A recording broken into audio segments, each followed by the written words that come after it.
नमस्कार, मैं हूं दिव्या और आप देख रहे हैं आंखें न्यूज 24। चिराग पासवान ने कहा कि खरमास खत्म होने के बाद बिहार आभार यात्रा पर निकलूंगा। इसको लेकर हम लोग तैयारी में लग चुके हैं। जल्दी हम बिहार के जनता के बीच जाएंगे।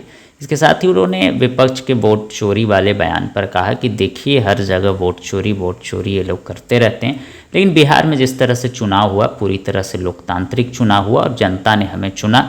और उन्होंने क्या कुछ कहा, सुनिए इस वीडियो में। मैं भी रखूंगा, आप लोगों के यकीनन कई सवाल भी होंगे, उनके भी हम लोग जवाब देने का प्रयास करेंगे।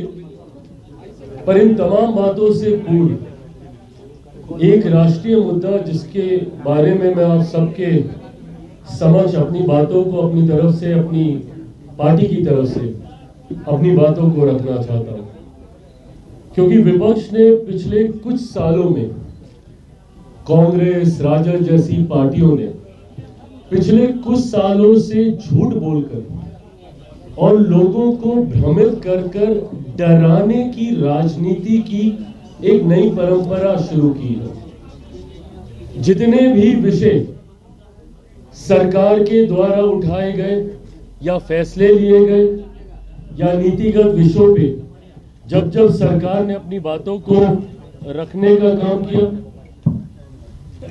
ऐसे में विपक्ष ने जनता के बीच एक डर का, एक भय का माहौल तैयार करने का प्रयास किया और इस सोच का नेतृत्व कांग्रेस जैसे दल ने बखूबी तरीके से किया है। शुरू से लेकर अभी तक अलग अलग समय पर लिए गए फैसले, भले वो एनआरसी की बात हो, सीए की बात हो या फिर एसआईआर जैसा विषय हो, तमाम इन विषयों को लेकर विपक्ष ने जनता को भ्रमित करने का काम किया। सीए जैसा कानून जो कि नागरिकता देने वाला कानून था, उसको नागरिकता छीनने वाला कानून बताकर देश भर में एक आगजनी का माहौल खड़ा करने का काम किया, जबकि ये ऐसे देशों के अल्पसंख्यक लोगों को नागरिकता देने की सोच के साथ बनाया कानून था, जो अपने देशों में अल्पसंख्यक है और वहां पे बहुसंख्यक मुसलमान आबादी है। और इन्होंने क्या भ्रम फैलाया कि मुसलमानों को आरक्षण नहीं दिया जाएगा, मुसलमानों को यहाँ पे नागरिकता नहीं दी जाएगी, बल्कि उनकी नागरिकता छीन ली जाएगी। इस बात का माहौल देश भर में बनाया गया। आज आप देख लीजिए, बांग्लादेश जैसे देशों में किस तरीके से अत्याचार किया जा रहा है धर्म के आधार पर। इन तमाम परिस्थितियों को मद्देनजर रखते हुए इस विषय को लाया गया। एसआईआर जैसा विषय जो कि देश में कोई पहली बार नहीं, निरंतरता में इस प्रक्रिया का पालन किया गया है, जहां पे समय समय पर वोटर लिस्ट को रिव्यू किया जाता है। कारण कई होते हैं, कई बार कई सदस्यों का दुखद निधन हो जाता है, उनका नाम काटना जरूरी होता है। कई लोग दूसरे राज्यों में चले गए होते हैं, उनका नाम हटाना जरूरी होता है। कई फर्स्ट टाइम वोटर्स होते हैं, उनका नाम जोड़ना जरूरी होता है। तो ये रिव्यू चलता रहता है समय समय पर, रेगुलर इंटरवल्स पे। अब एसआईआर को लेकर क्या, वोट चोरी। बिहार में कांग्रेस और उनके नेता राहुल जी ने 12-15 दिन तक एक ऐसा माहौल तैयार करने का प्रयास किया कि ना जाने अगर एसआईआर आ गया तो क्या हो जाएगा।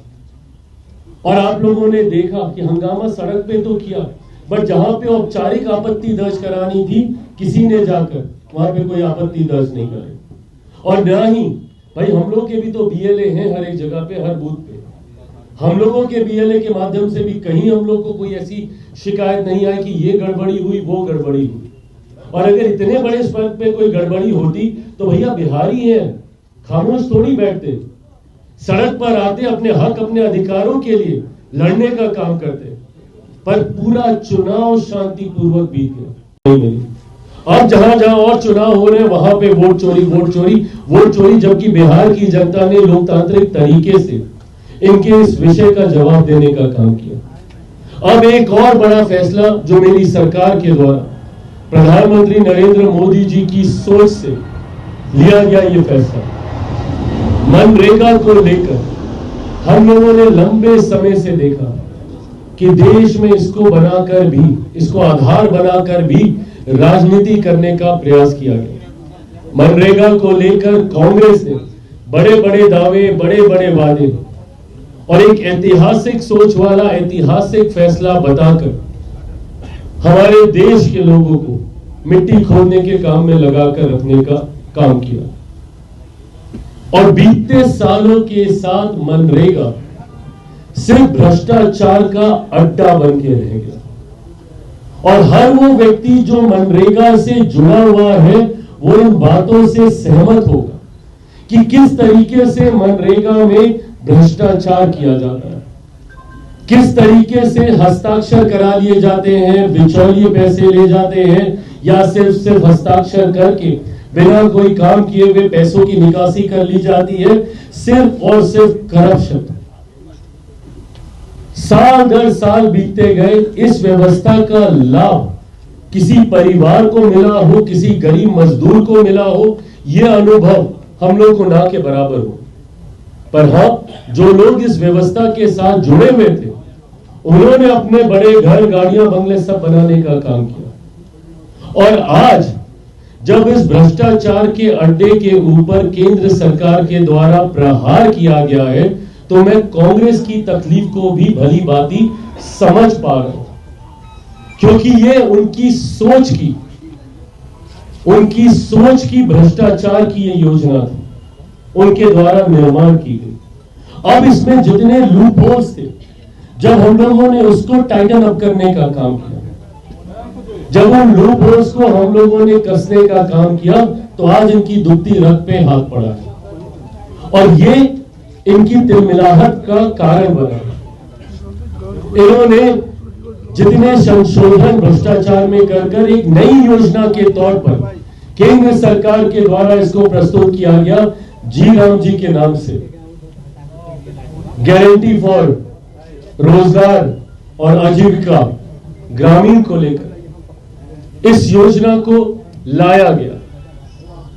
अब कांग्रेस को इस बात की तकलीफ है कि इन्होंने जो स्कीम भ्रष्टाचार के लिए तैयार की थी उसको एक सशक्त स्वरूप केंद्र सरकार के द्वारा कैसे दिया जा रहा है। तो इन्होंने 2-3 बिंदु इसमें से उठाने का काम किया। सबसे पहले तो भावनात्मक तरीके से राजनीति करने का काम किया कि इसमें से बापू का नाम हटा दिया गया, महात्मा गांधी का नाम हटा दिया गया। नाम क्यों बदला गया? प्रभु इतिहास गवाह रहा है, भारत में समय समय पर योजनाओं में सुधार किए गए हैं, योजनाओं में बदलाव किए गए हैं परिस्थिति के अनुसार, और कई बार संभवतः उस योजना से प्रेरणा लेते हुए एकदम नए स्वरूप में दूसरी योजनाओं का गठन किया गया है और उसका नाम बदला गया है। ऐसा नहीं है कि उस योजना का कोई अपमान करने के लिए कांग्रेस वाले ही कितनी हम लोग की योजनाओं को गिनाते फिरते रहते हैं कि भैया स्वच्छ भारत क्या है। हम न्यूज़ 24 देखते रहिए, 24 आवर्स देखते रहिए और दुनिया की अच्छी और सच्ची खबरों से अवगत होते रहिए। आंखें न्यूज़ 24 कभी नहीं करेगा आपको बोर। अगर आपने अभी तक हमारे चैनल को सब्सक्राइब नहीं किया है तो हमारे चैनल को जल्द से जल्द सब्सक्राइब करें, लाइक करें, शेयर करें। राजधानी पटना में कई वर्षों से शिक्षा में उत्कृष्ट योगदान दे रहा है Lohia Nagar Mount Carmel high school Kankarbagh Patna, जहां नर्सरी से कक्षा 12वीं तक की होती है पढ़ाई। 10वीं और 12वीं बोर्ड परीक्षा में 100% अंक का रिकॉर्ड। एक ऐसा स्कूल जहां पठन पाठन के साथ साथ बच्चों के संपूर्ण विकास का रखा जाता है ख्याल। खेलकूद, सांस्कृतिक गतिविधि, मैथ ओलंपियाड, साइंस ओलंपियाड और बहुत कुछ। आज ही कराए नामांकन की प्रक्रिया जारी है। संपर्क करें DS/16 Gayatri Mandir road, housing board colony east, Indira Nagar, Kankarbagh, Lohia Nagar, Patna. हमारा पिन कोड है 800020।